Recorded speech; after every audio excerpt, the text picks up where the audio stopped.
Hello and welcome back to Spotlight Games Podcast, episode 75. Today we're going to give our first impressions on Resident Evil 4 Remake and Tchia on PS5. Spider-Man 2 might have been leaked by Venom himself, and we're going to be talking about that sweet Zelda footage that was released today by Nintendo. My name is Patrick. I'm your host. Joining me, as always, my sweet dumpster boy. There's just so much sweetness happening. I feel like I'm in a little chocolate factory right now. With how sweet everything is. Cayman, how are you, sir? Apparently not as sweet as you. Oh, I mean, you are the sweetest. Stop it! The sweetest little baby boy. Stop little, it! little baby. Oh, god damn it! Come and spank my bottom so you can give me some burping. Is that where you spank to get burp? I kind of combined some things there. I think. Yeah, I don't have. No, I think you might spank a butt to get some burps out. Maybe. I don't think I've burped a child before. Thankfully, I have never had kids. Yeah. So I don't. I feel like you might spank the butt. I'm gonna text my mom. You should text Louise. Ask her. Yeah. You know what? Actually, why don't I call her? You should call her. Call her right now, please. Let's hold on. Our first live call. How's this coming through? Sounds great. Great. Come on. Hello. Hi, Mom. You're on the podcast live right now. How are you? Oh my gosh, I'm fine. How are you? I'm just fine. So we're here. We're talking. We just started the episode, and we started somehow talking about burping babies. To burp a baby, do you pat their butt or their back? Well, you figure out which one works. Okay, so it's just to get the air up. So if you have the baby hook, high up on your shoulder, then you do the butt. Okay. Boop, boop, boop, boop. Gotcha. But if you have it more like on your legs or whatever, you do the back. Okay. Cool. No, it's just, we're talking about video games but we decided, why don't we take a left turn and talk about burping babies to start this podcast? I just learned something today. Well, have fun. Hey, thanks, Mom. Love you. Love you, Louise. Bye. Wow, right, we uncovered the truth here live on the pod. You get to burp a baby. It could be their butt or their back. Terry in the chat, Butterback Jesus, if this is what we're opening with, we're in for a treat. You know it, baby. Yo! Why don't we do some housekeeping before I just go completely off the rails? You can tell I've had some coffee. We have a lot of video game stuff to talk about because this is the Spotlight Games Podcast, where each week we spotlight the latest and the greatest in the world of video games. You can get it by subscribing to our YouTube channel at Spotlight Games Pod, or by searching for Spotlight Games in your favorite podcast app. And hey, you can be on the show by tuning in as we record live Tuesdays at 8 p.m. Eastern Time on twitch.tv/Spotlight Games Pod. So be sure to follow us there so that you're notified when we go live, so you can be part of the conversation. Cayman, today, history has been made. It's true. We have a new episode of Save Trash Cinema, the podcast. That was a long time coming. Yeah. Why don't you tell the folks at home about it? Yeah, so if anyone listened to our 1-year anniversary podcast for STC, you would have heard us talk a little bit about how the sausage is made and about how when STC was originally created, the original intent was for it to be called Torture Your Friends. And the plan was for me to bring on a new friend every week and then have them watch a movie that was really fucked up. And, well, we didn't do that. We did something else. But guess what? We brought it back, as we do here. We brought it back. So we brought back, and well, actually, we didn't bring it back. It was never here to begin with. so we did that. Patrick, you were out in New Orleans celebrating some nuptials. Yep. And so I had to fill the dead air. And so I brought on Boston Mike. Here's the thing. I actually gave Boston Mike the offer. He had like 15 movies to choose. He went through them all. He chose a Serbian film. He could have chosen Toy Story, but he chose a Serbian film. It's true. And so that's on him. So this week's episode is Torture Your Friends, in which Boston, Mike, and we sat down live in person, and we watched a Serbian film, and then I made him review the movie. And it is a ride, I tell you what. I don't think he liked it. I don't think he did either. I mean, I don't blame him. You know, I have to say, there was a moment while we were watching the movie, Patrick, in which he literally looks at me and he goes, "Just stop it. Just stop it." He's like, there's a lot of that the whole time. So if you want to know what he was getting upset about, why don't you head on over to the STC? Go look up Save Trash Cinema episodes live right now. You can check viewer listener discretion is advised. I'm just so yeah. glad that Mike got to watch it so that I never have to. Don't worry, I've got other ones. Great. We also, it's not live yet, but we are going to have a new episode of Spotlight TV out this week. I believe we're going to be recording tomorrow. I don't know that we're going to record the season of Succession on this channel unless people want us to, since, you know, Last of Us, obviously there was a connection to this channel, but I don't know if people want to have us live stream the STV conversations, I'm more than happy to. But that will probably go live either tomorrow or Thursday for the the season 4 premiere of Succession. Cayman, we got a lot of stuff to talk about. We do. We got Tchia, we got Resident Evil 4, we got Spider-Man 2, we got Zelda. What you say we just jump on in with what we've been playing with some impressions. Do you want to start or do you want me to start? I might go a little long because I think I probably have more time in this than in my game than you do in yours. So why don't we start with you? So let's start with Tchia. So I started playing Tchia. If you don't know what Tchia is, it's a game that came out on PS5. I don't know that it's on PS4. I meant to double check this, but I didn't. But it's free if you have PS Plus Extra or above this month. It just came out last week. And it is a really cool game. It's a game that they've showed a few times. It is on PS4. Cool. It is.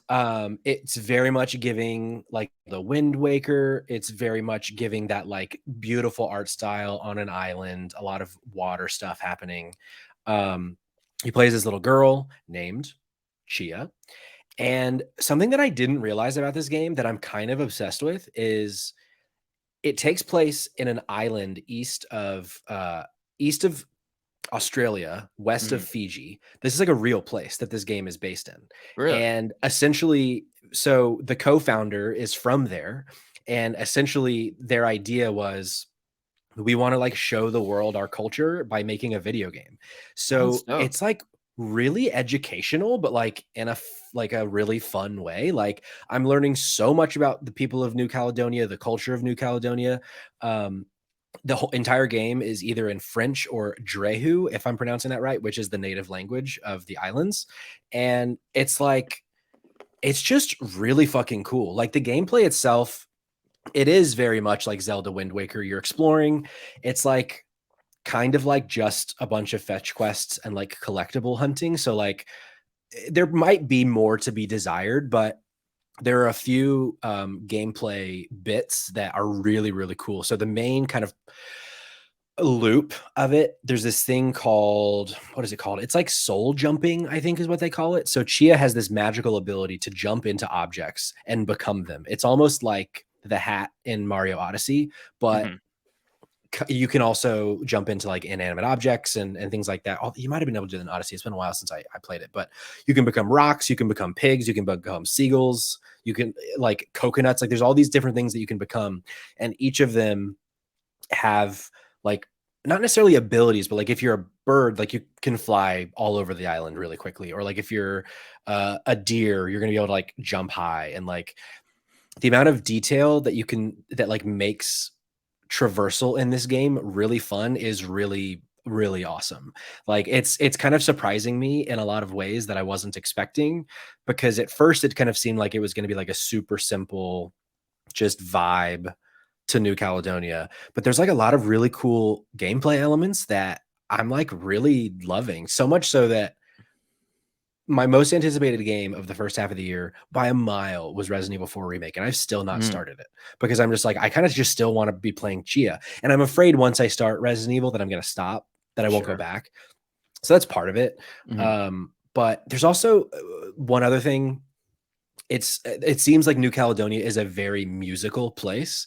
And so Tchia can play like the ukulele and this other instrument that I forget what it's called, but there's all like 4 or 5 times now, gameplay has kind of been stopped to go through this like music video sequence, kind of where like it's giving like Guitar Hero or like The Last of Us 2 when you're strumming on the guitar.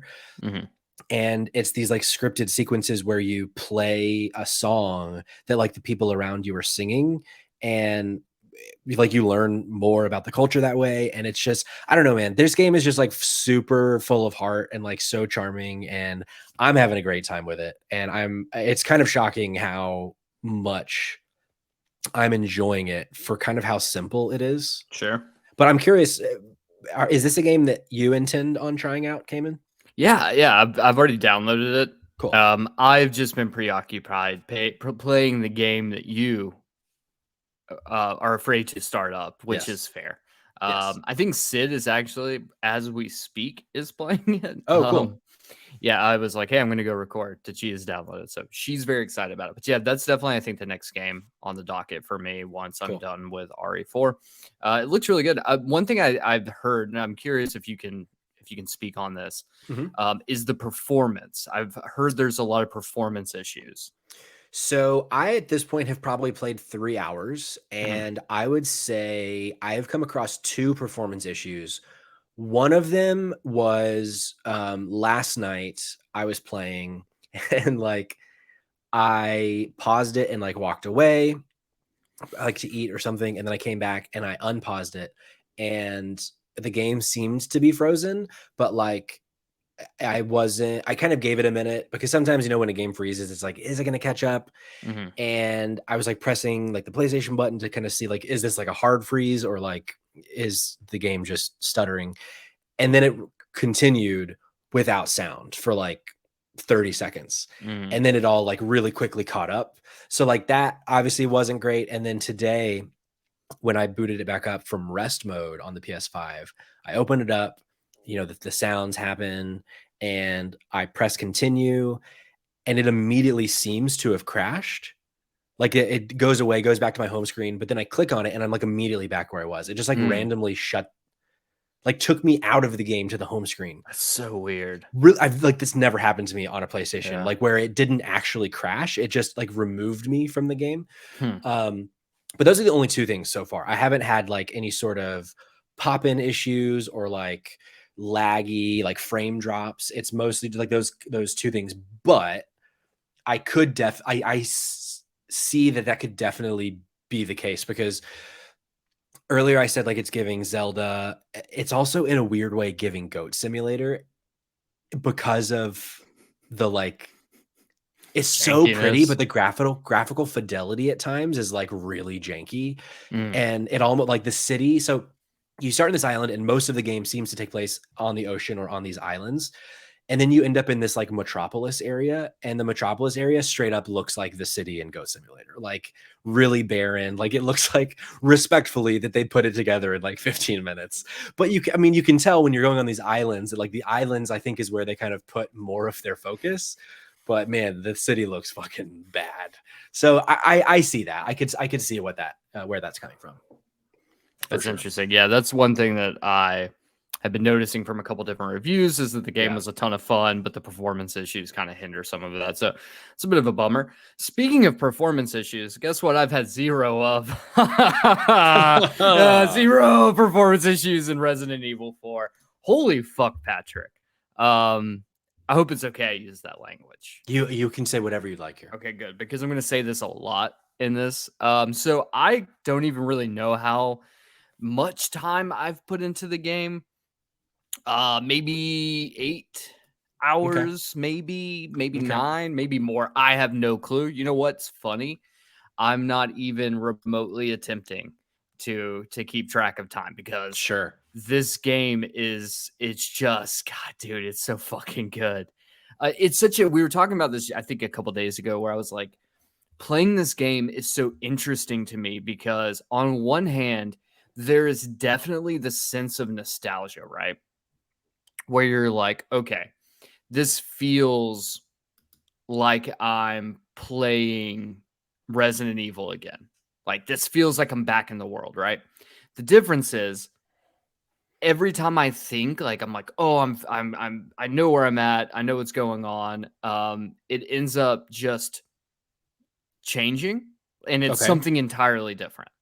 Like some big story, not story beats per se, but like some big event that like I'm used to, something else is been thrown in or adjusted and changed. So For instance, everyone who's played Resident Evil 4 is probably familiar with, if you're watching, you can see it on screen right now, this particular area, the water level. It's like a stage in the game. It is notorious for just being one of the most miserable things in the game. It is the worst part of Resident Evil 4 is this area, because you're essentially balls deep in your escort mission with Ashley. You have to try to manage her while also getting just a ton of enemies thrown at you. And in the original game, it is just a nightmare to complete. But the way that they've changed it this time around, it makes it so much more, I don't want to say like manageable, but like it just feels a lot better.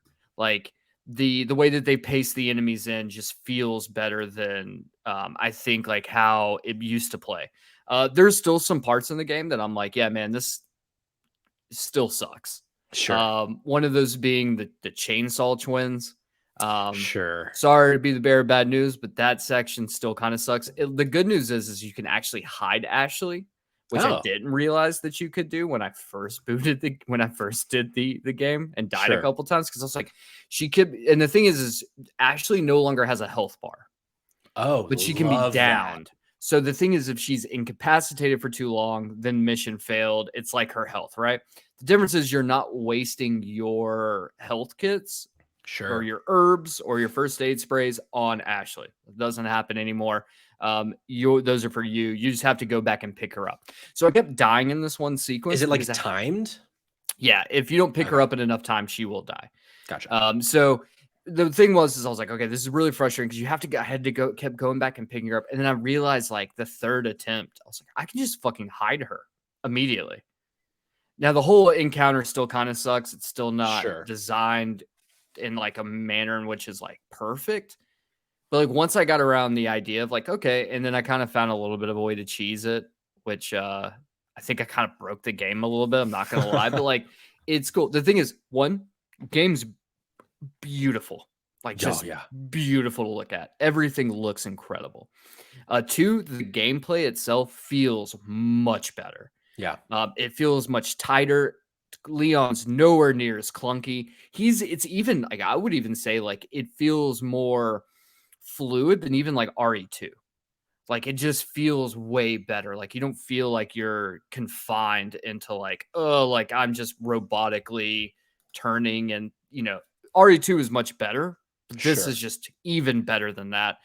So you can definitely tell that they've grown, they've learned a lot. I definitely like some of the new additions, like especially in the village area, which is much bigger, I think, this time around. You can actually explore in your boat, which is kind of cool. They got like hidden things around. So it like really incentivizes you to explore because you can find hidden weapons. Cool. You can find treasures. You can find all sorts of stuff. There's side quests this time. Is that true? Yeah. So I wouldn't necessarily call them side quests. They're tasks that the merchant has for you that you can get spinels, and then you trade your spinels. You can't sell them. You trade them for exclusive things. Oh, interesting. They did a similar thing in Village. Yeah, so that's actually really helpful because some of the TMP stocks, so like the stock for the minigun to make the minigun like control a lot better. Like you can trade spinels for, same with the laser sight, which I kind of feel like I fucked up a little bit because I got the laser sight and then immediately changed to the Red 9, which doesn't have a laser sight, which kind of sucks, but like that is the best pistol in the game, so it is what it is. But yeah, man, I think ultimately, so where I am right now in the story, for those familiar with Resident Evil 4, this is no spoilers, I just finished the maze. So anyone who's familiar with Resident Evil 4, you know exactly. Honestly, the maze portion, what another terrible part of Resident Evil 4, much better this time around. Hell yeah. Some of the boss fights, like the Benito Mendez boss fight, which wasn't bad in the first game, but like definitely didn't exemplify, like it wasn't.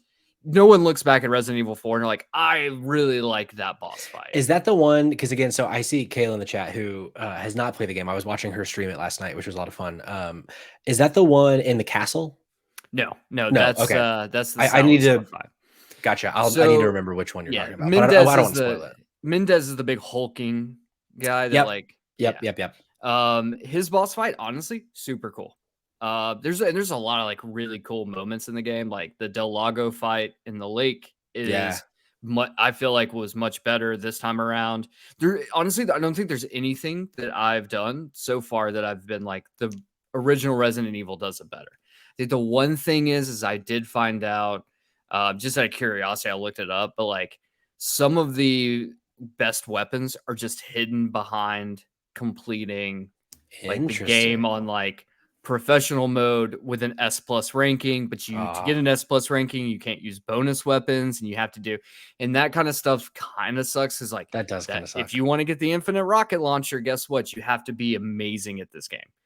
To get an S+ ranking in professional mode, you can save no more than 7 times, and you have to beat the game in like under 6 hours. That's just not fun. Like, and so yeah, so like in that point, it's like, okay, well, this is like, I guess you like if you play it like a speedrunner, then like maybe you adjust your mind to it. But the game is not easy either. Like the game is tough. Like this is not your mama's Resident Evil. Like this game is like, even because I'm playing on standard mode right now, and sure, you can drop it to assisted mode, which apparently makes it like an absolute cakewalk. Like you don't even have to heal. So if you do it like that, then like obviously assisted mode, but just playing like standard Resident Evil 4. And the thing is like, I feel like there's a moment in time where I was like, it almost feels like they're using the same dynamic difficulty system that they used only once in only one Resident Evil game, which is Resident Evil 4. But essentially the game adjusts its difficulty based on how well you're doing. Oh, interesting. And so I don't know if you know that, but yeah, I don't think I did know this. Yeah, so it's a really interesting concept that basically like if you play better, it ramps up difficulty. If you play worse, then the difficulty will drop and be a little bit easier on you. So I went through like, and this is the reason why I think they are doing it. Because I had this moment where I was like, man, this game is amazing because I finish every encounter with like just the right amount of ammo. And then I go into like the next area and I get just enough more ammo to be able to complete the next encounter. Yeah. But I got to a point in one section it's completely new to the game. This like section in the castle that's brand new. And I had like no health at all. I mean, literally was in the sliver of red. Like Leon's like fucking stumbling around on himself. I had like 6 handgun bullets and that was it. And I was pretty much like every enemy I killed dropped like 5 handgun bullets. Oh, wow. And then like I'd go to the next and have to shoot them 3 times. So they would drop 5 handgun bullets. And that's kind of, and then it was like, once I had like just enough ammo, it felt like they stopped dropping ammo again. Sure. And I was like, this kind of feels like I did really poorly in this section. And the game's like, okay, slow down. This guy sucks at this game. Now, the thing is, I can't confirm this. I went digging through the internet, asking, like looking up articles, seeing if this is true or not. And unfortunately, I can't. So if we were to base off the idea that no, that is not the case, the dynamic difficulty is not back, then holy hell, this game is perfected the ability to pace enemy encounters with just giving you just enough ammo to be able I wouldn't to survive. doubt it, honestly, if it's just that it's designed so well. Yeah. So, and that very well could be. And if that's the case, then like, once again, holy fuck, this game is amazing. But it really is like, this is one of those instances where I'm like, look, even if you're not a horror fan, you have to play this game. Like we are in the renaissance of horror games right now because we're getting back into like that middle ground where it's not just like flight. You just have to run and hide, which I fucking hate that. That's why like I think I fell off of horror games was because I was like so annoyed by like this.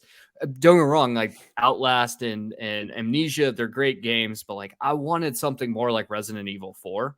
And getting fucking Dead Space and then immediately turning around and getting RE4 remaster, like a remake is just like, it's been a dream come true. Yeah. And like it seems like we might be getting Silent Hill 2 later this year. Like it might be next year still. It hasn't been confirmed, but there have been some rumors that it might be dropping like in the holiday time. And it's like, So I'm thrilled that one's that's the biggest worry I have is Silent Hill 2. Silent Hill 2 is an amazing game. It's an amazing game. But the thing is Silent Hill 2 was designed a specific way because of the hardware limitations. Sure. It's like combat was so bad that it was like, let's limit the amount of enemy encounters you have. So like played on its strengths. Sure. To create like an amazing game. There's just like way more atmosphere than anything else. And like Bloober Team doesn't have like a spectacular track record. Sure. They like, don't can have they, like a can bad. they like, Yeah. yeah, I see what like, you're saying. I think that's the big thing. This is going to be the big question for Silent Hill 2 is like, does Bloober Team become that AAA developer with this game? Sure. Like, if they can do it, then I think Bloober Team is essentially set. Well, unless EA buys them out.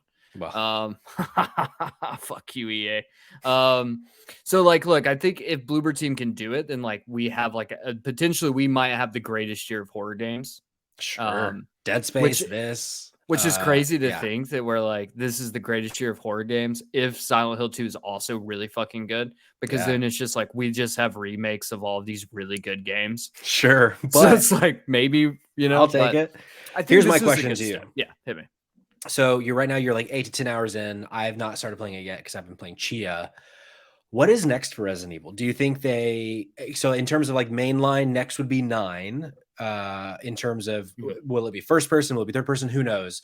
But do you think that this is the end of the remakes? Do you think, because like, I don't know, I don't see them necessarily remaking 5 or 6.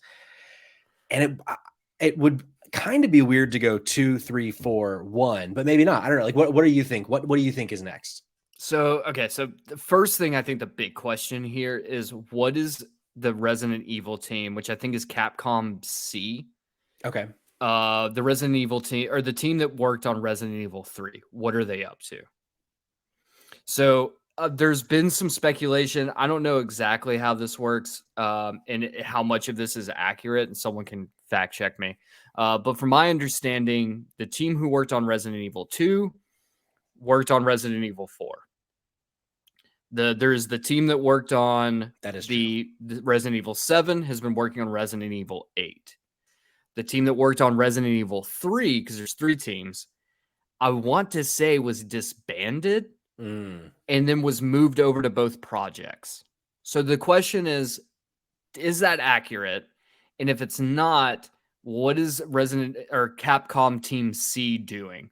Sure. So if Capcom's Team C still exists, or they have a team working, I can tell you right now, based on what I've read, apparently they have adjusted the ending slightly, and this is no spoilers, but it does set up, if you pay attention in the ending, apparently there is on CCTVs, there is the Ouroboros from RE5, as well as the main bad villain, female villain in Resident Evil 5 is also on the TV screen, which makes me think that we will indeed get RE5. Now, here's the thing with RE5, and this is what worries me about that, is it is a bit problematic. Total mess.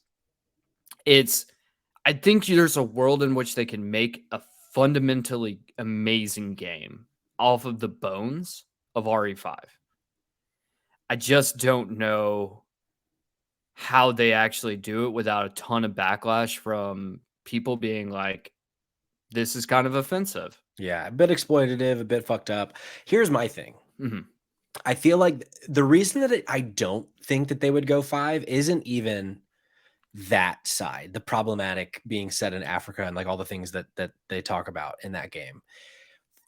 For me, it's that game fundamentally is when Resident Evil went in the wrong direction. And it went in the wrong direction for 2 games, and then they brought it back with 7, and then they started doing the remakes. Now, maybe they completely start over and do it in the style of 4. I would love to see a reimagining if they can make it work. But that would be such a huge change. That would it wouldn't even be a remake at that point. It would just be like, let's try again. I don't think that that's necessarily correct. The reason I say that is Resident Evil 4 was very much still an action game. It was an action game with horror set dressing. Yeah. Whereas Resident Evil 5 was like an action game with sometimes horror set dressing. Yeah. Not really. The thing is, Resident Evil 4 Remake, this is a horror game. This is not an action game. This is a horror survival game. There's no doubt about it. Is it as scary as I think RE2?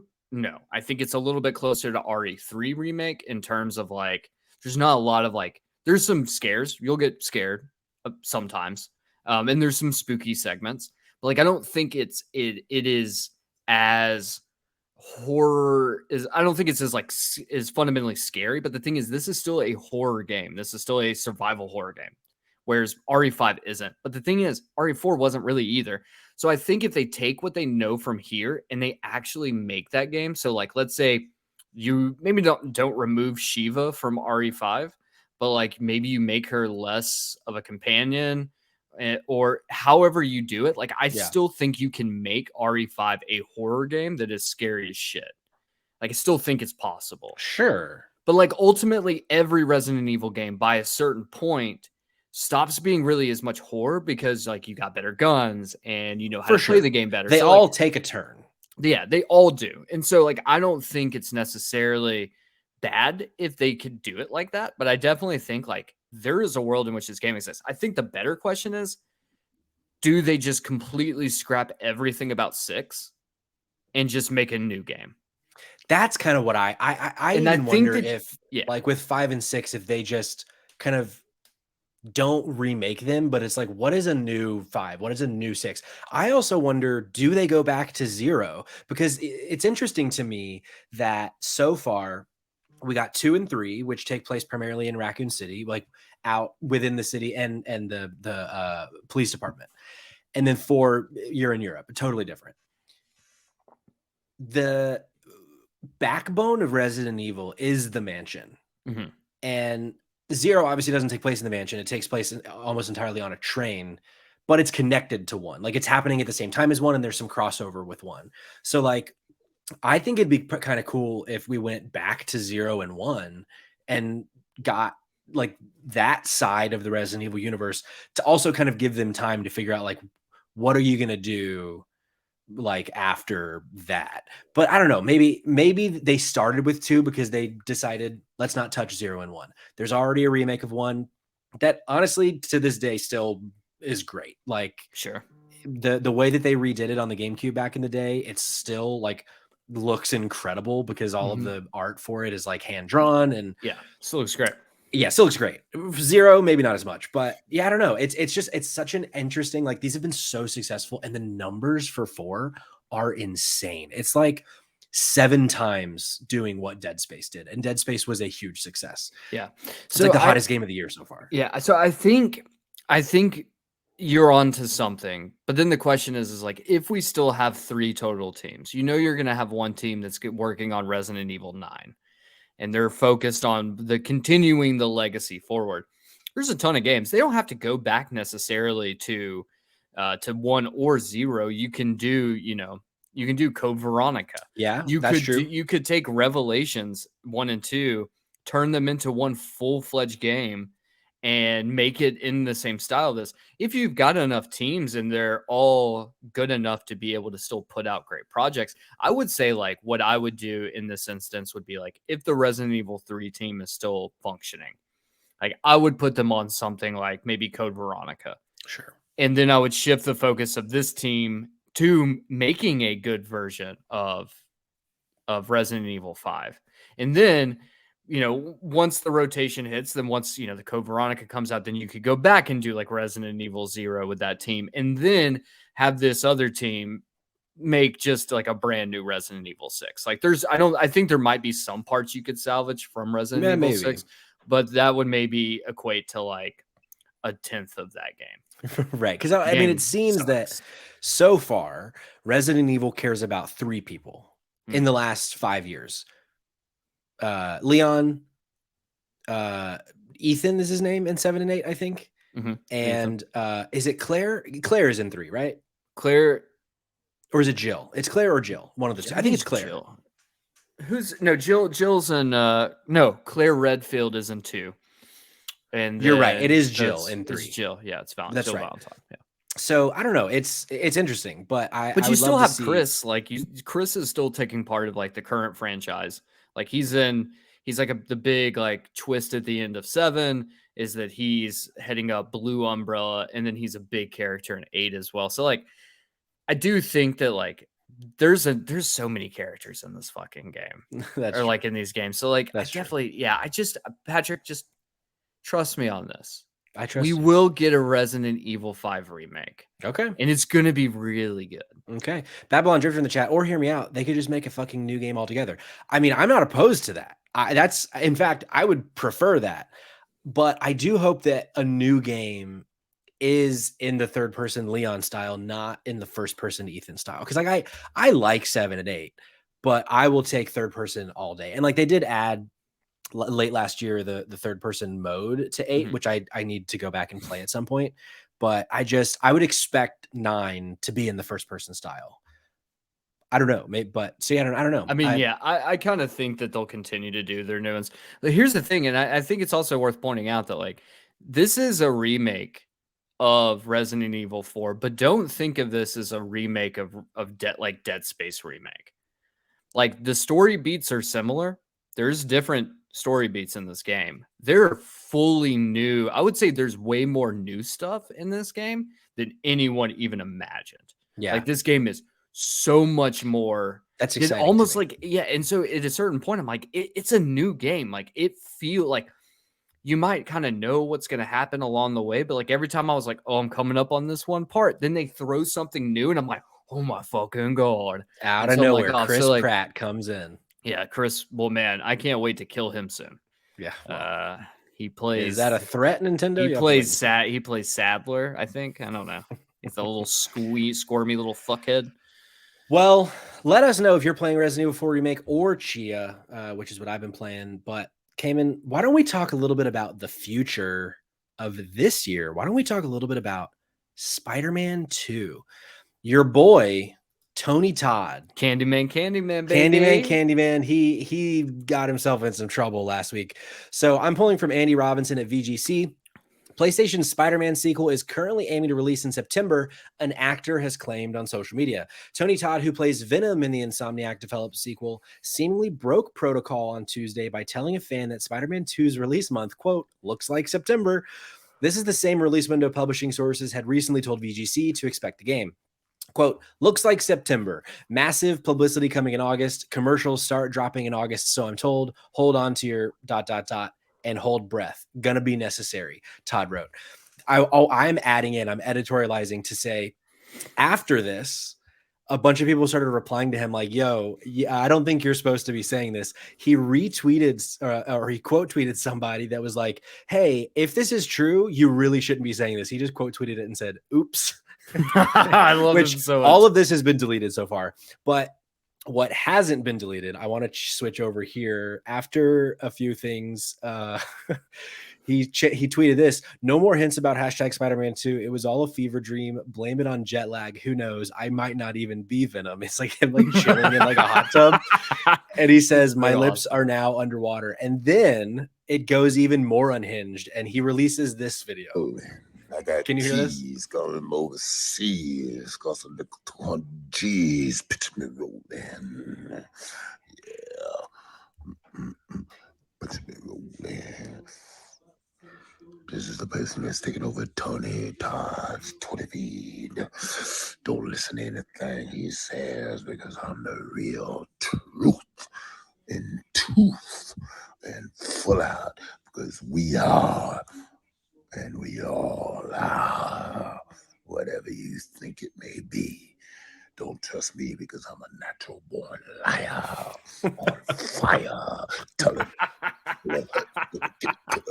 So essentially he is trying to plead insanity, I think. So don't believe what he's saying. But back to the article.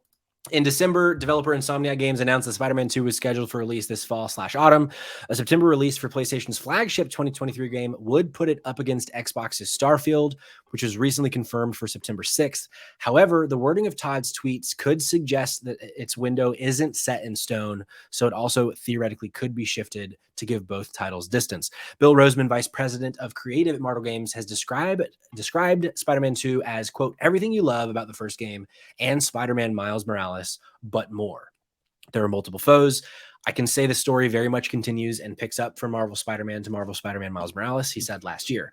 Quote, I don't want to reveal too much, but it's the next big chapter. There are a lot of threads, a lot of characters that were in the first 2 games that you'll see here. End quote. Cayman, do you think your personal friend Tony Todd just told us that this game is coming in September and that is true.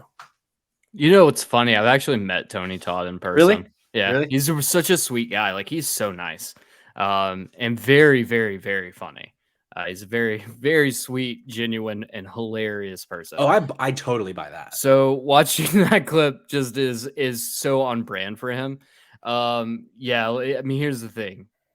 I believe 100% that this game is probably coming out. Me too. Me too. Maybe not September. Maybe I have a feeling they might push it to like October, maybe even November. Yeah, maybe. But I think that's more so they're going to be like, hey, we just need more time to polish it. Or they don't tell us they need more time to polish it. That's just when it comes out. But that's what they're doing. But yeah, no, I 100% trust Tony Todd. Like, I was reading all those tweets as they were coming out, was like, this is funny shit. Because the thing is, I don't know if they'd announced it yet that he was Venom. I think we did know that. Did we? I don't think that they've really been like leading with that. I think so for him to be like, I think saying this, it's like, oh, okay, so you know shit about this game, it seems. So yeah, I think it's so funny because also, I mean, you also have to remember Hollywood doesn't operate like video games do. No. Like, there aren't really secrets like this. Like, there studios, I mean, look at Marvel, Hollywood Marvel. We know what movies are coming out for the next 4 years and their dates. Now, a lot of those dates are going to change, but it's a totally different world. People know what's coming because they tell us what's coming. So I also just buy that that's the world that Tony Todd knows. So he assumed he could say like, oh yeah, I mean, this game, I mean, it's coming out within 6 months. Why wouldn't I be able to say it? But also, Tony Todd is old too, guys. Like, he's true. not a spring chicken anymore. So you also have to give him a bone that like he also it's probably like, one, he's old, but also two, like, it's Tony fucking Todd. Yeah. I don't think he really cares that much. Probably not. I mean, this will not affect his career. Not in the slightest at all. This man is made. But now, like, knowing for a fact like that he is indeed Venom, like, not that my hype level wasn't already fucking through the roof, but like, it is. Because has he was he Venom in the cartoon? Like, or is this his first time as Venom, or has he been Venom in the past? Do you know? That's a good question. I don't know if he's been Venom before. Let me look at this. Why don't you take a look at that? Because I have one more question for you, and then let's talk about Zelda. So looking ahead in terms of exclusives for PlayStation, obviously there's a bunch of games coming to PlayStation for the rest of this year, but the ones that I could think of that are just coming to PlayStation next month, we're getting Horizon Forbidden West, The Burning Shores, or maybe just Burning Shores, DLC for the Horizon game coming like late April, like the 19th, I want to say. In June, we're getting Final Fantasy 16, and I can't remember if Street Fighter 6 is exclusive. I know it has been in the past, but and then supposedly in winter, we're getting Final Fantasy 7 Rebirth. So that could be, November, December, or early next year. Do you feel like do you think there's a chance we get any other like major PlayStation games later this year? Or do you think Spider-Man will be like the anchor for the fall? Because we don't know about the Last of Us multiplayer. Obviously, Wolverine won't be coming this year because also Insomniac. Spider-Man 2 will come before Wolverine. Also, Death Stranding 2 likely not coming this year either. But like, do you think there's going to be any other like big PlayStation titles, or do you think this is it? So we have Final Fantasy 16 dropping in June. Yep, June. If we get Spider-Man in September, I think there's a world that exists that in November we could get Factions. Okay. But I also could see Factions being pushed to something like a February release date. Sure. Sony has had phenomenal success in that early window, yeah. In the early window. And I think a lot of studios, because that's pretty much like the dead month, is like nothing comes out in the winter months. Like, that's just not how things worked. It was always big games are always drop at like spring, summer, early fall in preparation for Christmas. And then that is pretty much every window. The games industry has changed. So I think that like we could realistically see Factions dropping, or whatever the title of that game is going to be. I could see there is a chance we could get that. But if we do, I would say that's probably going to be like a November release, probably around my birthday, kind of like they did God of War last year. So probably like the first or second week of November. But then again, it's kind of stacked though. If you think about, I mean, sure. not, but even then, like, I don't even know, is it like, sure, Horizon's DLC, do we even really consider that to be like some huge release? It's not a standalone DLC. It's not like Uncharted Lost Legacy. Right. It takes place like after the end of Forbidden West. Yeah. So like, I don't know. I don't foresee it being like, I don't think that they would consider that to be like some huge flagship title, like some huge AAA flagship title release, like they would with like Spider-Man or Final Fantasy 16. So I do think that there's probably something, or there's another Sony studio that is working on something that we don't know about yet, and they could. I hope that's the case. I hope that we get an announcement or like in the summer about when E3 would be happening. Because we already know that PlayStation's not going to E3, which we're probably going to talk about that next week. I think E3 might be dying, but yeah, I think so. I'm pretty sure Silent Hill 2 is an exclusive for PlayStation. So if that were to come this year, that would also be. I might be wrong about that, but I think it is.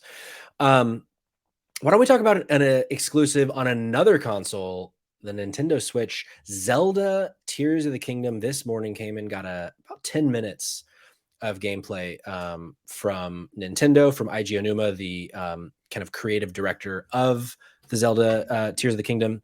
And I want to talk about it. So I'm pulling from Ash Parrish at The Verge.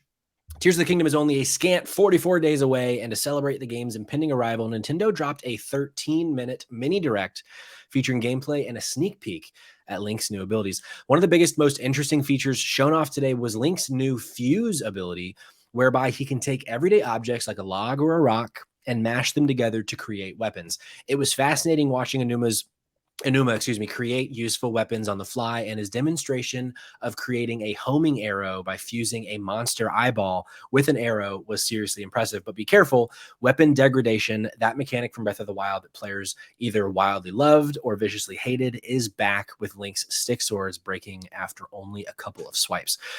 Ultra Hand is another of Link's abilities and assists him in creating larger objects beyond weapons. I'm going to jump ahead because the video, if you're watching live, is talking about Ascend. Let's see, where's that here? Ascend, or no, this is called Recall. It seems to allow you to rewind time for a certain object. In this case, Onuma used Recall on a rock that fell from an island and basically used the rock like a fancy elevator. Once he was high enough, Onuma busted out Link's trusty paraglider to reach the Sky Island of his choice. Onuma also hinted that there are other ways Link can reach the Sky Islands, and I'm deeply curious to see what weird contraptions players will make. To circle back to finish out about Ultra Hand, that car we saw in one of the Tears of the Kingdom's earlier trailers wasn't something that Link found in the wilds of Hyrule, but something that he made himself. He'll also be able to craft boats and flying contraptions out of junk lying around. And then finally, the other feature that they showed off is a feature called Ascend. It's the last ability that Onuma let us see. It's basically like the escape rope from Pokemon. Are you in a cave? Would you like to get out of it? Hit Ascend to essentially teleport to the cave's roof. I have full confidence that the Zelda speedrunning community will use Ascend to break the hell out of this game. I can't wait. Cayman, you famously not a huge fan of Breath of the Wild. It's true. It's You true. thought it was a fine game. I thought it was a fine game. Yeah. It very much, to paraphrase you, very much totally new Zelda game. Doesn't have the dungeons. Just didn't. It felt like a adjacent to Zelda, a new Zelda, whereas you prefer the older Zelda. True or false? Am I quoting you correctly? Yeah. No, I think that's pretty spot on. What do you think about this? So a couple things. First is I think one of the biggest reasons I disliked Legend of Zelda the first time was I was not a huge fan of the weapons just constantly breaking, and me being like in the middle of a fight and being like, well, I guess I'll just die here because everything I've got's broken. Sure. So when they first show off the fuse ability, I was like, holy hell, okay, this looks fucking cool. Yeah. Like this is like a genuinely incredible feature that like has me back on track. Yeah. But here is, I think, the biggest problem. And literally the only problem I have, because this all looks amazing to me. Yeah. How the fuck is this going to run on the Switch? It's probably going to run silky fucking smooth somehow. Because Nintendo is magic. I mean, yeah, I don't disagree. I'm also sorry, my camera, for some reason, every time we have like video pulled up, I'm like, just keep popping in and out. I don't disagree, but like the thing is already when we think about the first Breath of the Wild, like just the way that game functioned, it's like it was pushing the Switch to its absolute maximum. That puppy got warm. Yeah. Yeah. Like I got a brand new Switch and that thing was like on fire if I played more than like 2 hours of Breath of the Wild. Sure. And I was like, okay. So like I just played in handheld mode, or I played not in handheld mode, just so I didn't I was like one of those, like, if I just think that it's not going to explode, it won't explode kind of situations. Yeah. So I think for me, like, that is my biggest worry is like, okay, what are they sacrificing to be able to do all this other stuff? That is, I think, where my headspace is. I definitely, like, watching what we saw today actually now has my excitement for this game. Like, I'm actually excited about this game. Whereas, like, I definitely wasn't going into this. But like, I definitely have a bit of hesitation to be like, it is a little bit worrisome that like, what are they going to have to sacrifice to be able to include all these mechanics?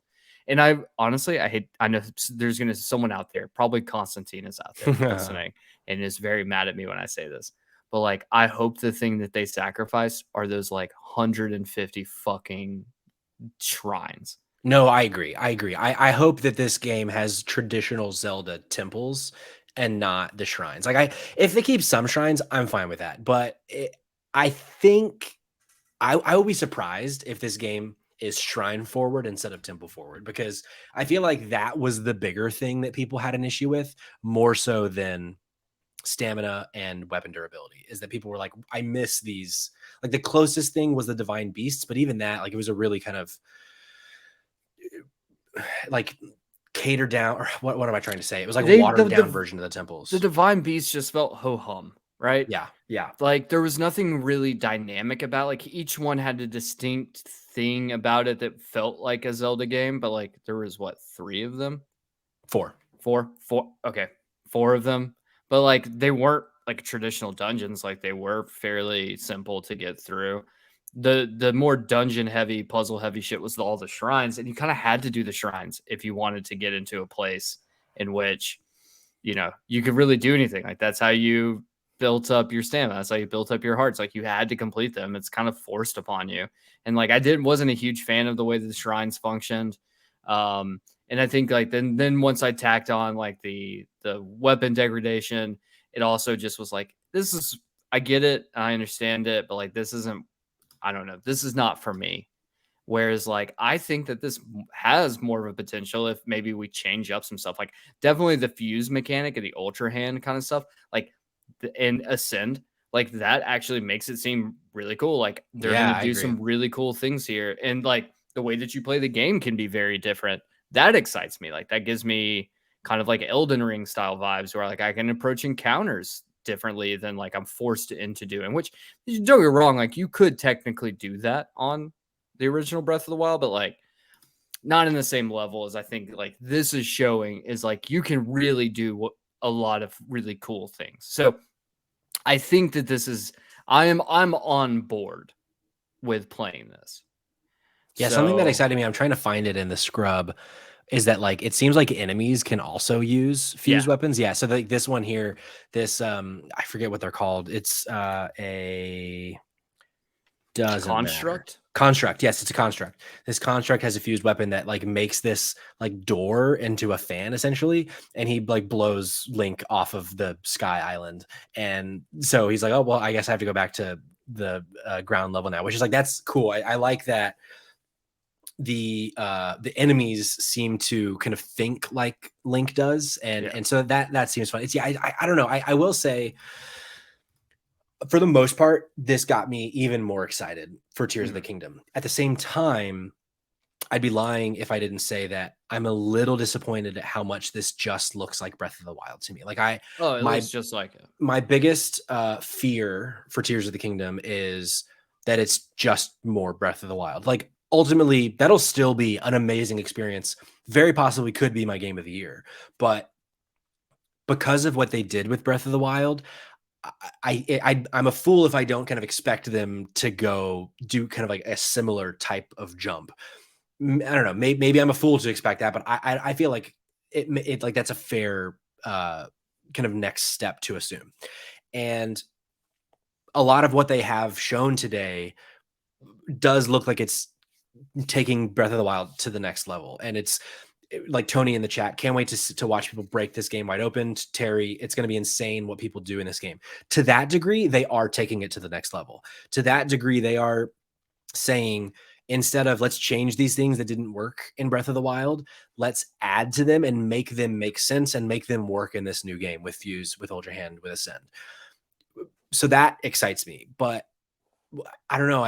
What I saw, there was at the very end, Anuma does say an unfamiliar Hyrule. So I'm hopeful that this isn't just the same map from Breath of the Wild, but like it looks a lot like Breath of the Wild to me. And so my biggest fear is that this is just Breath of the Wild with some things to do in the sky.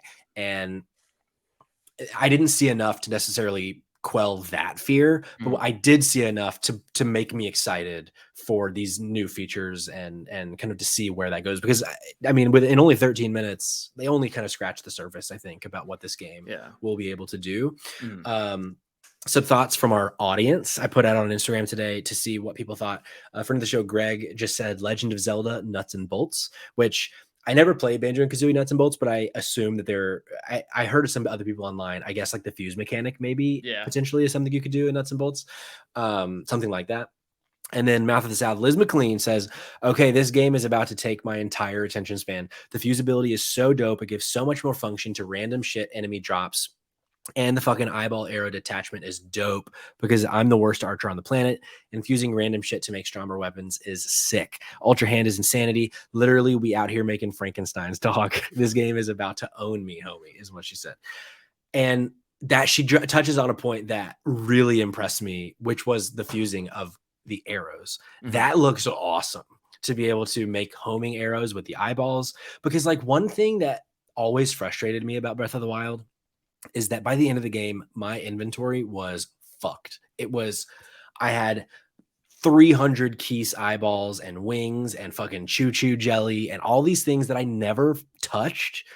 And it seems like those things actually will serve a purpose in this game, that's cool. I'm glad that they're kind of doubling down on that and making it like Fallout 4. I feel like tried to do this with like its base building and like make things make sense. And it just like didn't land.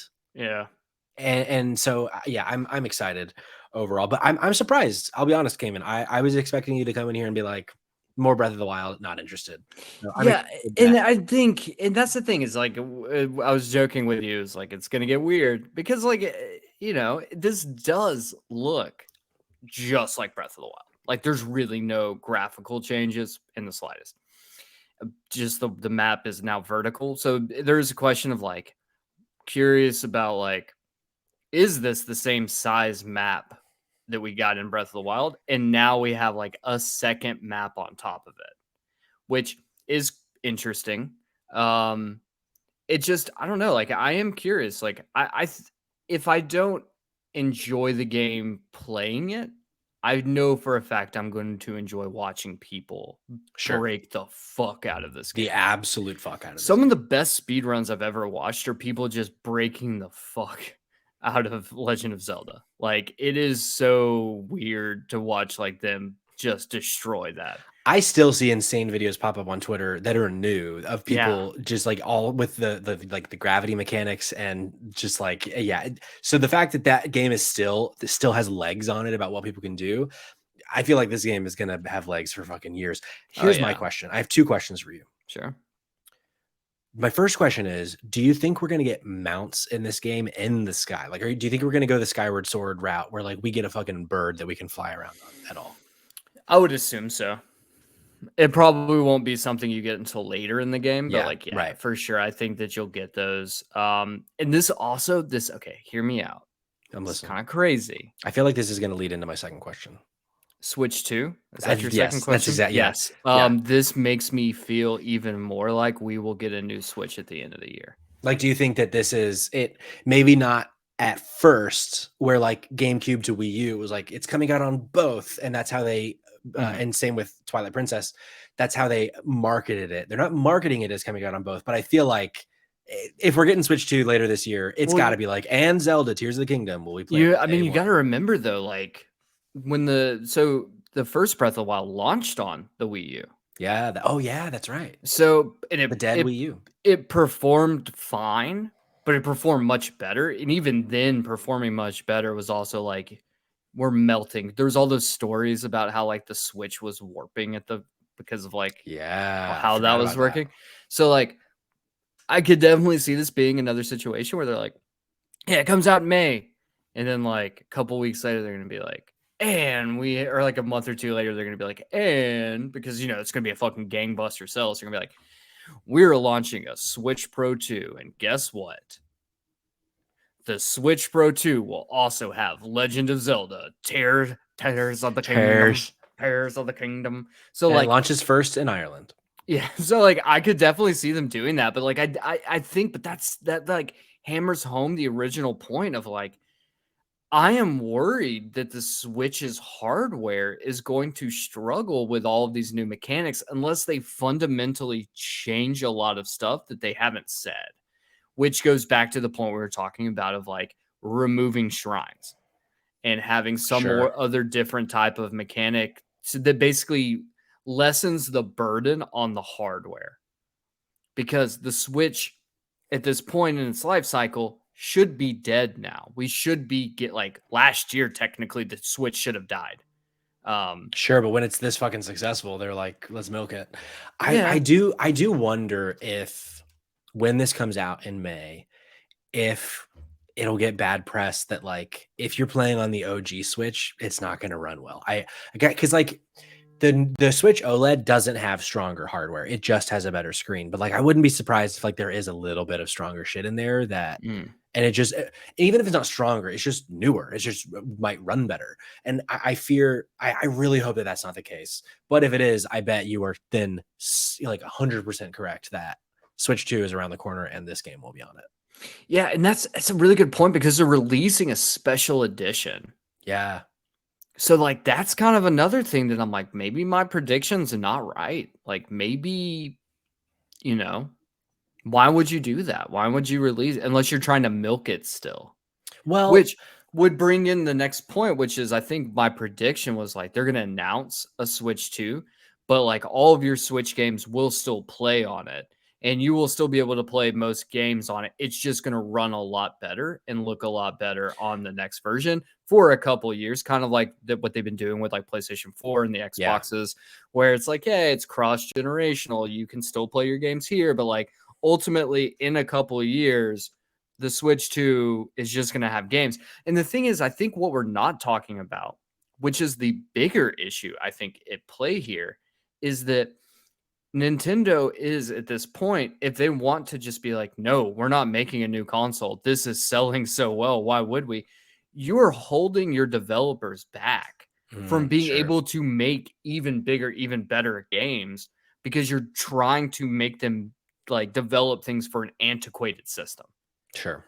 So you are essentially in a good place because if you're in-house developers, like the team behind Mario and Zelda, and they've got some other developers too, like they'll be fine. They can continue just doing the same shit they're doing right now, just for the same console. But the thing is, other developers, unless you're an indie developer, they're no longer making games. Not that they really were before, but like they're not going to make any new games for the Switch. They can't. They're going to have to pull full teams to design a game specifically to run on antiquated hardware. Sure. I don't know though. Like I feel like with the install base being over 120 million at this point, like maybe there's still just so much money there that even though it's technically on antiquated hardware, it's worth the investment because your audience is so fucking big compared to, I mean, even the PlayStation 5 right now, like there's a lot of people on the PlayStation 5, but it's nothing compared to the Switch. But I don't know. Yeah. Like I do think though that like the key, and I think the reason that they can get away with it is that I will be shocked if it's not just a Switch, but better. Like so meaning every game works on it. It doesn't matter if it's for the Switch or the Switch 2, it'll work. It's going to be Joy-Con based. It's just the hardware is stronger and better. Because also I feel like every day that we don't hear about Mario, a new Mario, tells me that the reason that we're not is because it is being made for Switch 2, because what I bet is there will be games that only work on Switch 2 and not on Switch, but every game that comes out on Switch would come out also on Switch 2. Because I don't, it's too, at some point you're right that like, even though the install base is massive, when game, like at some point you gotta move on. You're not wrong. I think something that you said is interesting about the Mario not releasing. Like, we haven't heard anything about a new Mario. Both Odyssey and Breath of the Wild released the same year. Right. Same alongside Horizon Zero Dawn. Yeah, which is so fucking wild to me that Horizon Zero Dawn launched the same time as those games. Yeah. Some people say one of the top 4 best open world games of all time. That's true, actually. So I think the thing is interesting you say that, because a lot of times what Nintendo does is they like to package Mario in with a console release. Yeah. So I wouldn't be shocked. The reason why we haven't heard about Mario is because they are waiting to drop Mario as the console launch title for the Switch 2. Same time though, like I think it goes back to like the original point that like I think we also have to take into consideration that eventually consoles wear down. Sure. The wear and tear has its effect. I have been lucky enough, thank God, that I've never had to upgrade a console. Like, I take that back. I had one instance in which I had to upgrade my PlayStation 3. I had the original Fat Boy. Yep. Yeah, and then the disk drive burned out. And so, but that was more of like the disk drive burned out, but I never upgraded my PlayStation 4 to a PlayStation 4 Pro. And like, if they say like, hey, we're releasing a PlayStation 5 Pro, I'm not going to upgrade that either. Like, it just seems silly to me. Like I no shade to anyone out there, but like what I think works better for Nintendo in this is like, eventually at a certain point, we're going to run into people who are going to say like, hey, this is great and all, but like, I've already upgraded to the OLED. Like, I'm not going to keep buying Switches. So unless you're saying like to your audience, like, hey, you guys really need to get rid of your old Switch. My old Switch still runs perfectly fine. Yeah. And I've had it for like 7 years. Okay. It runs totally fine. So I have no issues with it. I'm not worried about it in the slightest. But the thing is, though, is like, if I don't upgrade, then Nintendo's also not really doing anything. Like, they can't really get me. Sure. Now, I will say I would love to upgrade to the OLED just to get that sweet. Are you kidding me? If you're watching video, like I pulled up, they also announced, which The Verge didn't mention in their write-up, there's a Switch OLED special edition for this. There's also a Pro controller and a case, and it is fucking gorgeous. Yeah, the thing is fucking dope looking. So like, I would love to, like, but the thing is like, for me to upgrade at this point, you would have to tell me like, Cayman, you need to upgrade because we're not getting another Switch for 3 years. Right. Then I might be like, yeah, sure. But at the same time, I'm also like, well, fuck that. If I'm going to upgrade and spend that type of money, then I'll just get a Steam Deck that can play tons of shit on it. Yeah. So like, why would I upgrade to an OLED when I could spend that same money to get a Steam Deck and be fine? Or get the new Xbox so I can play Starfield when it comes out and it like actually run the way it should. And so I think that's where Nintendo, like, they have to. There's no world in which Nintendo can't. Or like, there's no world in which Nintendo can remain just being like, the Switch is the Switch. This is all you're going to get for years. Yeah, I agree. It just won't happen. Guess we'll have to wait and see. Let us know what you think. Do you think we're going to be getting a Switch 2 later this year? Do you think we're not? Do you think, where the fuck is Mario? You know, where is he? Tell us. Where is and are you going to be getting this Switch OLED? Because I'll tell you what, right now, Cayman, I'm talking to Rose. I'm like, Rose, I think you might need a Switch OLED. To upgrade. I think she needs a Switch OLED. Did I already pre-order it knowing that like I can cancel before it comes out just in case I can convince her? Yes, I did. Is that really irresponsible? Yeah, you're fucking right. It is, but fine. Hey, I mean, at any point before April 28th, when this releases, I can go to Best Buy and say, you know what, keep it. But balls in my court. But balls in my court, Anoma. Balls in my court. Well, folks, that's our show. Cayman. Yes, sir. As always, always a pleasure to have you here, even when you're entering different realities every 5 seconds on your. It's pretty fun, right? On your camera. It's great. Next week we might be talking about a TMNT game and multiverses, apparently having been in a beta this whole time, but we didn't have time to talk about it this week. And also, I didn't update the calendar, but one thing I do know is that Sifu is out now on Xbox and PC, and there's a new mode, Arenas. So if you have it on PlayStation already, or if you haven't been able to get it because you don't have a PlayStation, it is out now, unless you have a Switch. Although, no, it's on Switch too, I think. But yeah, that's our show, Cayman. Cayman, tell the folks at home where they can find you, Save Trash Cinema, any final parting words you have. Yeah. So you can find me on Twitter at the Dumpster Boy. You can find STC, Save Trash Cinema. You can find it at Save Trash Cinema on all socials. Once again, we have a new episode out that you can listen to right now where we cover the most controversial film of all time, banned in no less than 46 countries, a Serbian film. So if you want to know why it's been banned in so many countries, why don't you go give it a listen? It's a very interesting, it's a very different type of episode too. I don't think I've ever done anything like that before. So if you want to check it out, you can go find it on literally all streaming platforms. It's just an audio podcast. So like put it on when you're driving to work or when you're just doing whatever. I don't know. How about a Serbian word for you, Cayman? Hit me. Polachinka. That means pancakes. I learned that once. Oh. That's pancakes in Serbian. That's better than. Do they talk about Polachinka at all in a Serbian film? No, unfortunately, there's no. Some things get pancaked, I think, but they don't talk about pancakes. If you want to follow us on Twitter, you can follow us at Spot Games Pod or on Instagram and TikTok at Spotlight Games Pod. And of course, we are on Twitch at twitch.tv/Spotlight Games Pod and YouTube as well, youtube.com/at Spotlight Games Pod. Always a pleasure. Until we meet again, folks, keep just fucking doing it. Keep fucking doing it. Just keep fucking doing it, baby.